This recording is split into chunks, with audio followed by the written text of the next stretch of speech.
que faz muitos anos, eu acho que uns 25 anos atrás, que a pessoa que estava trazendo a palavra disse: nós somos um espírito que habitamos num corpo e que possuímos uma alma. E eu falei: uau, eu nunca tinha pensado dessa maneira.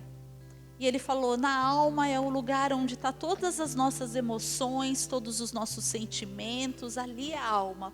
O corpo é isso daqui, é a carcaça, mas o espírito é a nossa essência, é aquilo que nós somos, é aquilo que nos conecta a Deus, é aquilo que perdura, é aquilo que fica, é aquilo que é eterno. E quantas vezes a gente se preocupa tão mais com o físico, com as nossas emoções, e a gente deixa de lado o espiritual, o espírito.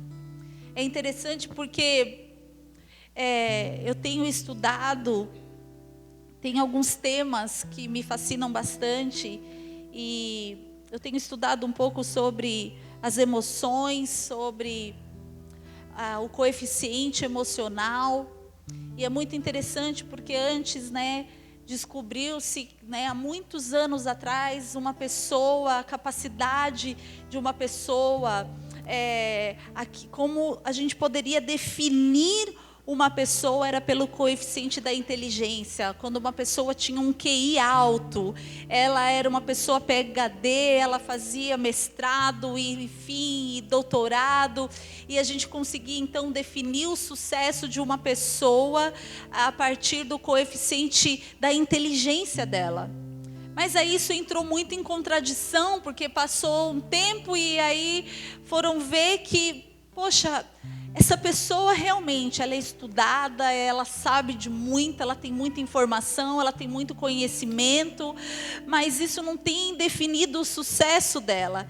E em contrapartida, existiam algumas pessoas que tinham um estudo tão pequeno, tão baixinho, às vezes até pessoas que não sabiam ler e escrever, e eram pessoas extremamente bem-sucedidas.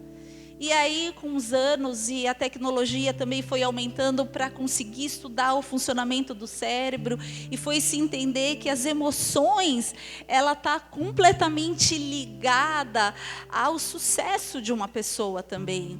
Não adianta só você ter o conhecimento, mas se você não sabe se relacionar, se você não sabe guardar o teu coração, as tuas emoções, você não vai conseguir chegar lá. E ultimamente tem algo que eles começaram então a estudar essas emoções e perceberam que existe um outro coeficiente, que é o coeficiente espiritual. Estudos revelam que quando uma pessoa, ela tem a sua espiritualidade, ela é conectada com Deus, ela exerce a fé dela, essa pessoa consegue alcançar um nível de plenitude na vida tremendo.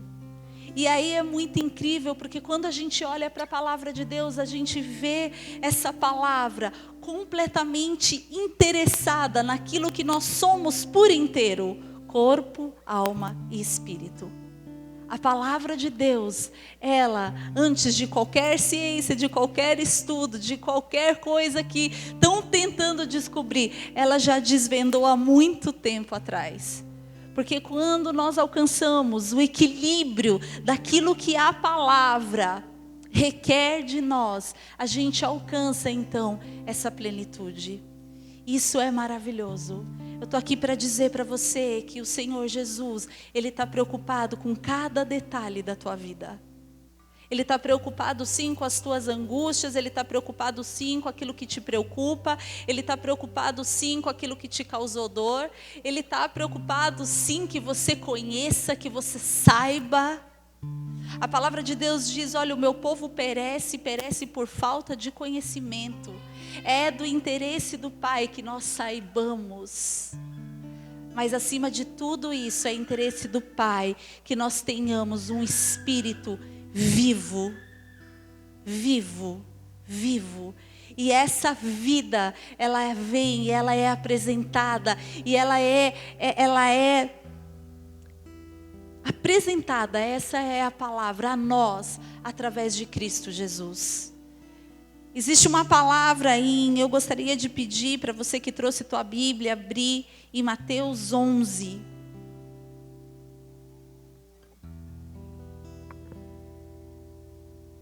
Amém? Vocês estão aqui?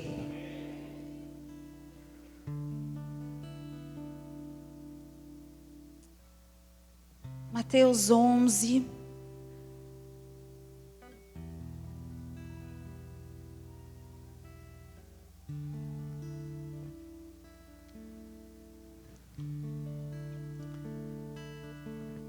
Você que achou, gostaria que você se colocasse de pé em reverência à palavra de Deus. Nós vamos ler o versículo 28 ao 30.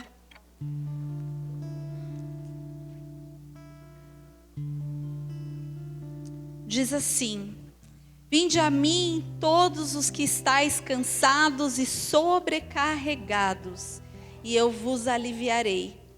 Tomai sobre vós o meu jugo e aprendei de mim, que sou manso e humilde de coração, e achareis descanso para a vossa alma, porque o meu jugo é suave e o meu fardo é leve. Amém? Vamos orar, baixa a tua cabeça. Oh Senhor, que a tua palavra essa noite encontre morada em cada coração. Que possamos, Senhor, ser uma terra fértil, uma terra fofada, uma terra adubada, onde o Senhor vai, Senhor, depositar as tuas sementes em nós nessa noite. E que essas sementes, Senhor, possam, Pai, dar frutos nas nossas vidas.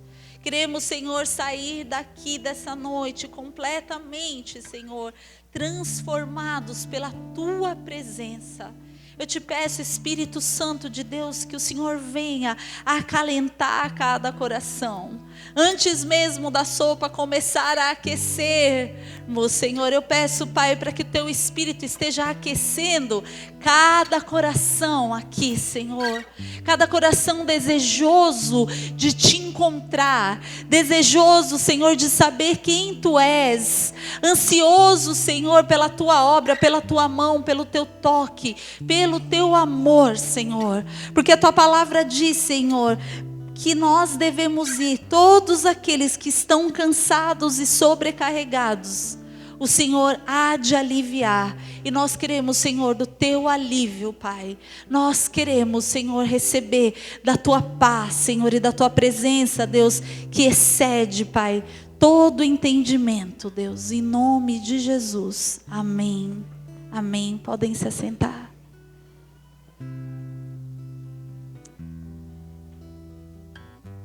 Eu acho essa palavra incrível. São as palavras do próprio Cristo, dizendo: vinde a mim, prestem atenção, todos vocês que estão cansados e sobrecarregados. Olha como Ele realmente se preocupa com você que tem carregado um fardo que está pesado, e quantas vezes no fim do dia você fala: eu não sei até quando eu vou aguentar.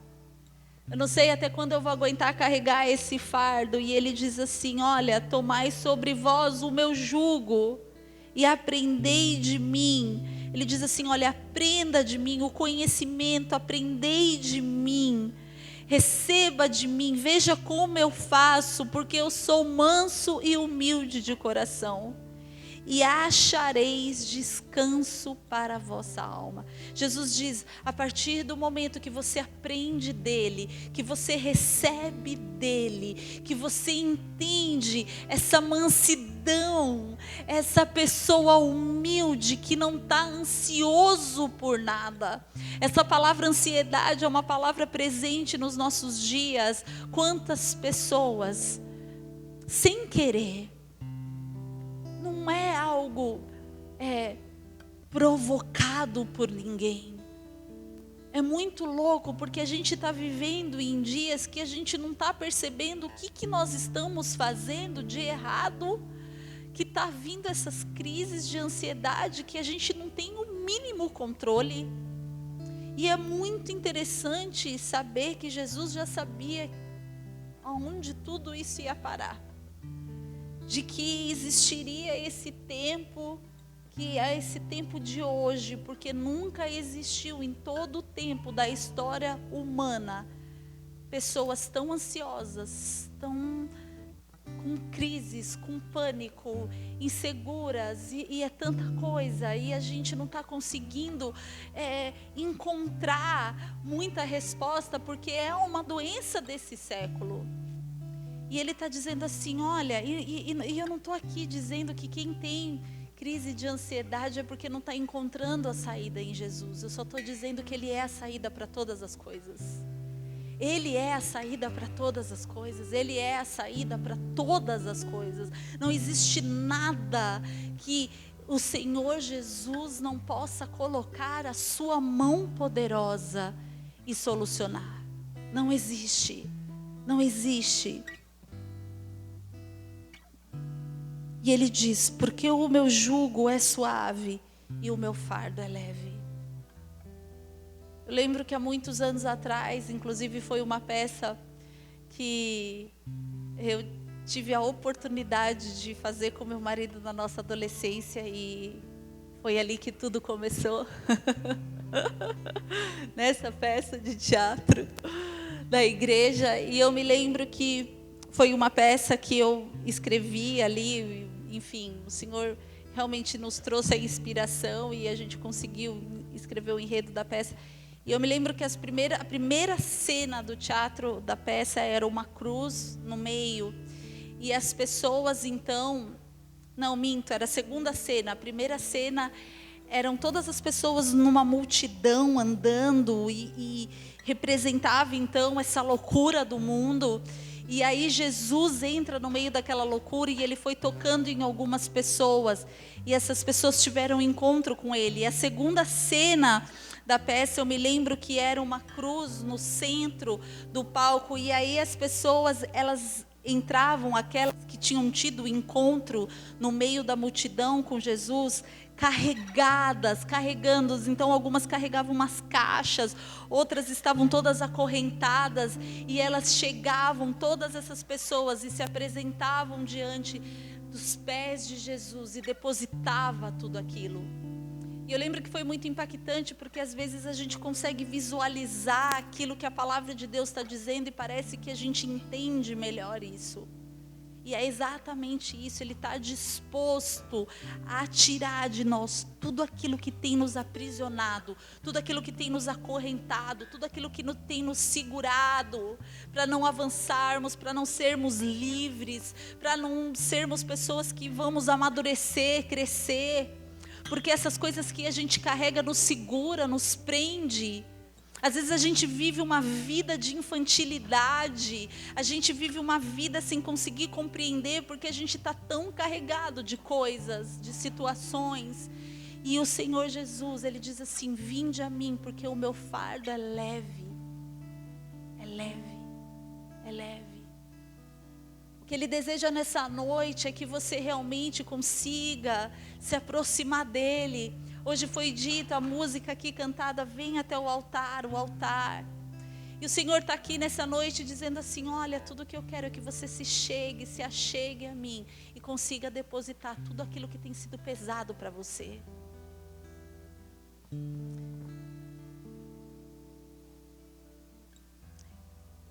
Em Jeremias 29, versículo 11 e 13, de 11 a 13.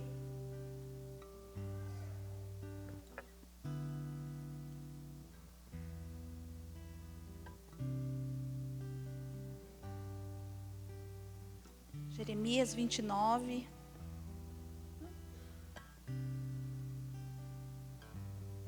Estou esperando colocar.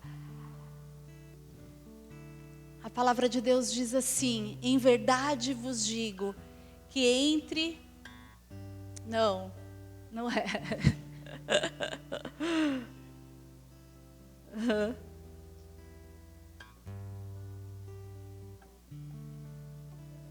Eu quero esperar, porque eu sei que tem muitos visitantes que não estão com a Bíblia aí, então eu quero esperar o telão, para que todos possam ler e acompanhar.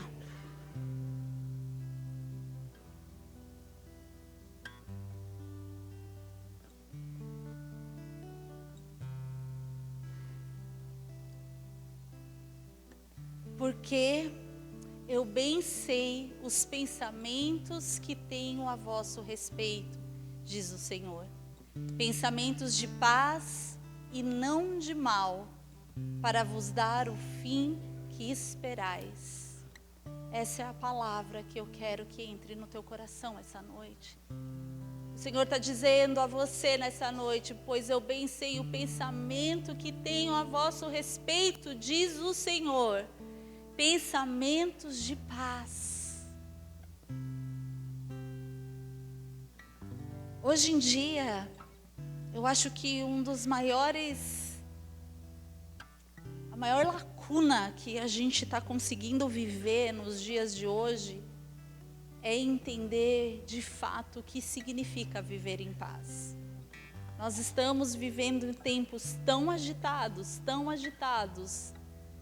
de tanta angústia, de tanta coisa acontecendo, que é difícil a gente se encontrar nesse lugar de paz. Mas a palavra de Deus diz que Ele tem pensamentos de paz a vosso respeito. E Ele quer derramar isso sobre a tua vida essa noite. Amém? Glória a Deus. Quero ler uma última passagem com vocês.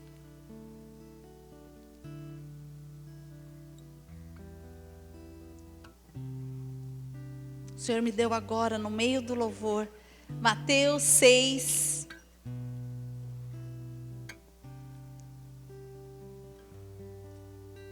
Mateus 6.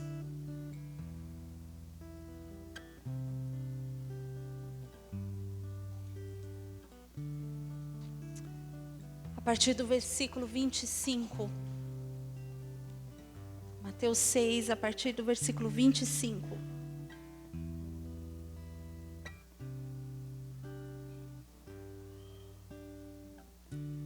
Por isso vos digo, não andeis ansiosos, na minha versão, porquanto a vossa vida, pelo que haveis de comer ou pelo que haveis de beber, nem quanto ao vosso corpo, pelo que haveis de vestir. Não é a vida mais do que o mantimento e o corpo mais do que o vestuário? Pode continuar. Até o 30. Olhai para as aves do céu, que nem semeiam, nem cegam, nem ajuntam em celeiros, e vosso Pai Celestial as alimenta. Não tende vós muito mais valor do que elas? E qual de vós poderá, com todos os seus cuidados, acrescentar um côvado à sua estatura? E quanto ao vestiário, por que andeis ansiosos, a minha versão diz, solícitos, preocupados? Olhai para os lírios do campo, como eles crescem, não trabalham nem fiam. E eu vos digo que nem mesmo Salomão, em toda a sua glória, se vestiu como qualquer deles. Pois se Deus assim veste a erva do campo, que hoje existe e amanhã é lançado no forno, não vos vestirá muito mais a vós, homens de pouca fé? Jesus, então, ali é um momento de contemplação de Cristo. A passagem diz, o contexto que ele estava, de repente ele para. E ele olha para os lírios do campo e ele começa a dizer: olha, por que vocês estão tão ansiosos? Tão ansiosos por aquilo que vocês vão comer, tão ansiosos por aquilo que vocês vão ter que vestir? Vocês acham que o Senhor, que o Deus Pai Todo-Poderoso, não é aquele que vai cuidar quando a gente realmente consegue depositar toda essa ansiedade diante dele? Toda essa preocupação diante dele. Às vezes a gente tem uma ideia da Bíblia, que é um livro difícil, que quando a gente começa a ler a gente não entende muito, é um livro meio complicado, é um livro com palavras difíceis, e no começo é muito desafiador a gente entender como de fato ele funciona. Tem alguns salmos que são bem conhecidos, que geralmente a gente até deixa aberto nele, mas eu estou aqui para dizer para vocês que quando a gente começa a criar intimidade com esse livro aqui, a gente começa a entender que Ele é, de fato, um manual de vida. De fato, tudo aquilo que nós nos preocupamos, todas as questões que nós temos, todas as perguntas que nos permeiam e rodeiam, toda a ansiedade, tudo aquilo que tem, quando a gente gera uma intimidade com esse livro, a gente consegue entender que ele se faz a boca de Deus. A gente começa a entender que é o próprio Deus falando conosco. E o Senhor, através da tua palavra hoje, quer compartilhar com você um pouco do coração dele em relação a mim e em relação a você. Dizendo que Ele sim está preocupado comigo, Ele está preocupado contigo e Ele quer se fazer presente. Porque esse mesmo livro diz que Ele é um Deus vivo. Ele não é um Deus que vive distante, aquele Deus que está preocupado com coisas grandes. Afinal de contas, você acha que Deus vai estar preocupado com as minhas coisas, com a minha vida? É tanta coisa importante acontecendo no mundo. Deus não vai se ocupar com coisas tão pequenas. E eu estou aqui para te dizer que isso não é verdade. A palavra de Deus diz que mesmo se tua mãe te rejeitar, mesmo que você for uma pessoa que não foi planejada por Ele, a palavra de Deus diz que Ele te ama, que Ele te planejou e que a tua existência, você está aqui respirando, está aqui de corpo presente, é porque esse Deus maravilhoso, esse Deus sim poderoso, esse Deus sim que tem o controle sobre todas as coisas enormes que a gente pensa, esse mesmo Deus está preocupado com a tua vida e com você, porque você é filho e filha dele, porque Ele te ama. Aí você pode dizer assim para mim, eu conversei na nossa última reunião com as mulheres aqui. Você pode dizer, uau, mas se Deus é tudo isso, se Deus é tão bom, por que coisas ruins aconteceram na minha vida? Por que Ele permitiu que isso ou aquilo acontecesse comigo? Não é uma boa pergunta? Não é uma pergunta que às vezes a gente foge de fazer? Não é uma pergunta que às vezes a gente pensa que a gente é melhor nem fazer porque a gente não vai ter resposta para ela, né?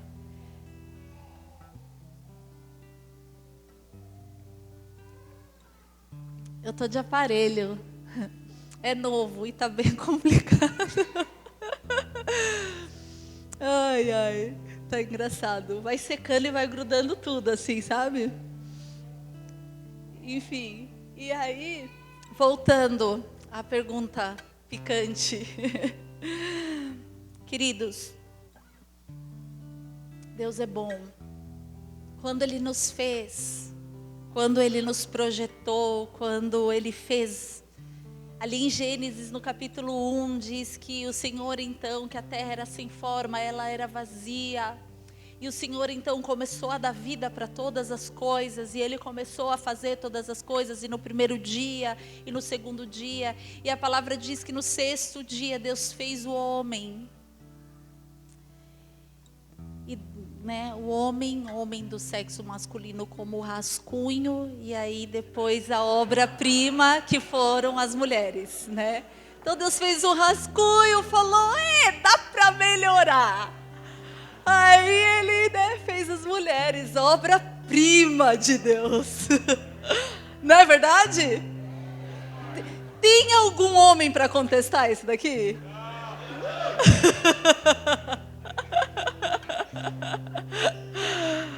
Ai. É verdade, desculpa, mas foi assim. Ele olhou e falou, nossa, tá faltando alguma coisa. Aí Ele fez, completa. É completa. A gente é daquelas que dá conta de tudo, né, gente? Enquanto eles estão indo, a gente já foi e voltou 10 vezes. Ai. Desculpa, mas Ele quis assim. O que eu vou fazer? Nós vamos discutir com Deus agora? Brincadeiras à parte, gente. Mas E a palavra de Deus diz que quando Ele nos fez, Ele disse assim, uau, eu me alegro. Eu realmente, quando Ele fez o homem e a mulher, Ele disse que foi a sua obra-prima. E na verdade, Ele falou assim, olha, tudo isso que eu fiz até então, nesses primeiros 5 dias, foi para vocês desfrutarem, para vocês viverem, para vocês estarem dominando e governando sobre todas essas coisas. E a palavra de Deus diz que Deus então, ali no jardim do Éden, onde se encontrava Adão e Eva, Ele vinha todas as tardes, e Ele então tinha um tempo ali com Adão e Eva, e era delicioso, e não havia pecado, não havia morte, não havia maldade, não havia, era pleno, era uma vida plena. Pensa numa plenitude de vida. Era a vida que Adão e Eva viviam antes do pecado. Mas sabe, queridos, quando o Senhor nos fez, Ele não nos fez como robôs. Prestem atenção nisso. Ele não nos fez de uma maneira que a gente foi programado para fazer tudo aquilo que Ele gostaria que nós fizéssemos. Ele nos fez com aquilo que vocês já ouviram falar muitas vezes, um livre-arbítrio, um poder de escolha. Porque ninguém quer estar com alguém condicionado, obrigado. Você não quer se casar, se relacionar, namorar com uma pessoa que você sabe que ela está sendo obrigada, que ela foi ali hipnotizada por alguém, e ela está numa hipnose e é só por isso que ela está com você. Ninguém quer receber esse tipo de amor, e quando Deus nos fez, Ele não quis receber esse tipo de amor. Ele quis que nós escolhêssemos estar com Ele. Eu já estou terminando, tá? E aí, queridos, Deus então falou assim, ó, vocês desfrutam de tudo, mas aqui tem uma árvore, que é a árvore do conhecimento do bem e do mal. Vocês não podem tocar, vocês não podem comer desse fruto. Se vocês comerem desse fruto, vocês vão morrer. E a gente conhece essa história, que não é uma história de conto, não é um conto.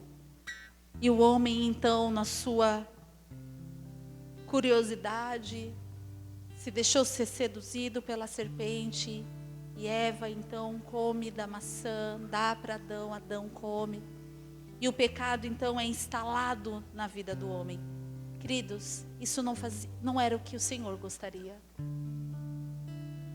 Então, para eu responder a tua pergunta, eu tive que te contar essa história. Para eu responder a tua pergunta dizendo, mas se Deus é tão bom assim, por que isso de mal e de ruim aconteceu comigo? Eu estou aqui nessa noite para te dizer, isso nunca foi plano de Deus. Isso não estava no coração de Deus. Mas nós escolhemos o caminho de morte. E a maldade, então, penetrou no coração da humanidade. E a humanidade foi caminhando cada vez mais, se distanciando da bondade de Deus. Cada vez mais se distanciando do amor de Deus. Cada vez mais se distanciando daquilo que era o Senhor. E esse pecado aumentando, o egoísmo aumentando, a maldade, a cobiça. Então, queridos, nós somos sim machucados, mas nós somos frutos de uma desobediência. Mas Deus insatisfeito com isso, Deus triste por essa decisão. Porque tudo que Ele queria era estar no jardim com Adão e Eva. Tudo que Ele queria era desfrutar. E Ele falou assim, poxa. E Ele então enviou o seu único filho. A palavra de Deus diz o segundo Adão. E disse assim, olha, eu preciso redimir o meu povo, a humanidade do pecado, eu preciso estar com eles. Eu preciso resgatar de volta esse jardim de encontro, esse lugar de encontro, de intimidade. Então Jesus vem como o segundo Adão, mas esse sim vence. Imaculado, sem pecado nenhum. Ele resiste a todas as tentações. Eu sempre digo, Jesus não somente entregou-se a vida dele na cruz por mim e você, no momento de cruz. Muitas pessoas entregam a sua vida para outras, mas Jesus, Ele devotou os seus 33 anos em amor a mim e a você. Em todo o tempo que Ele foi tentado, Ele resistiu. Todas as oportunidades que Jesus teve de comer do fruto, Ele disse: não, eu vou obedecer até o fim. E a obediência de Cristo, a morte de cruz do Senhor Jesus, nos reconectou a esse Deus maravilhoso. E hoje Ele nos oferece de novo esse jardim, esse lugar de encontro. Pelo sangue dele, o sangue do Cordeiro, imaculado, o sangue do Cordeiro, que nos resgata a presença de Deus em intimidade. E aí esse Cristo chega e Ele diz assim: olha, amai ao próximo como a ti mesmo. Sabe o que Ele quer estabelecer com isso? Sabe o que Ele quis dizer com isso há mais de 2000 anos atrás? É justamente que se a humanidade para pensar, seguisse 2 grandes mandamentos: amai a Deus sobre todas as coisas e amai ao próximo como a ti mesmo, você jamais teria sido machucado. Você jamais teria sido ferido. Você jamais teria sido traído, você jamais teria sido enganado. Por isso eu te digo, Deus não tem absolutamente nada a ver com as tuas dores. Tudo o que Ele quer fazer é sará-las. É sará-las. Nós decidimos trilhar esse caminho e Ele mandou seu único filho para nos resgatar e nos tirar desse lugar e nos apresentar uma vida plena. E Jesus fala assim: eu tenho uma vida, e a vida que eu tenho para oferecer a vocês é uma vida de abundância. Jesus diz assim: vinde a mim, vós que estáis cansados e sobrecarregados, que eu vos aliviarei. Eu trarei acalento, eu curarei a tua alma, as tuas feridas, as tuas machucaduras, porque eu quero resgatar o plano original na tua vida. E o plano original de Deus é que nós estivéssemos desfrutando somente da presença dEle. Amém? Não é maravilhoso isso, gente?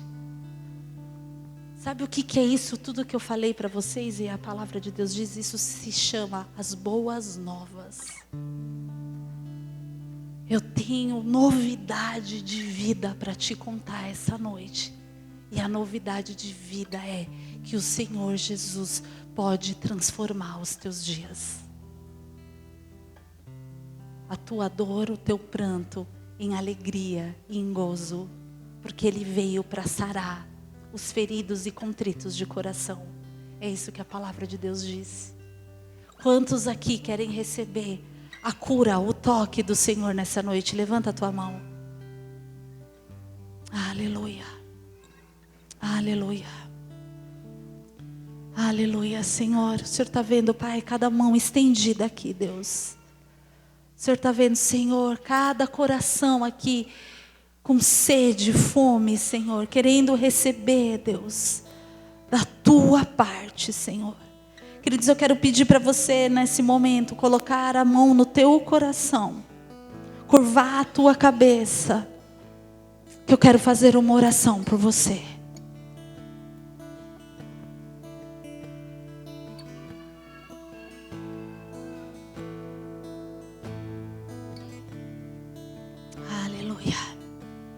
Senhor Jesus, o Senhor conhece, Pai, o desafio que cada um tem.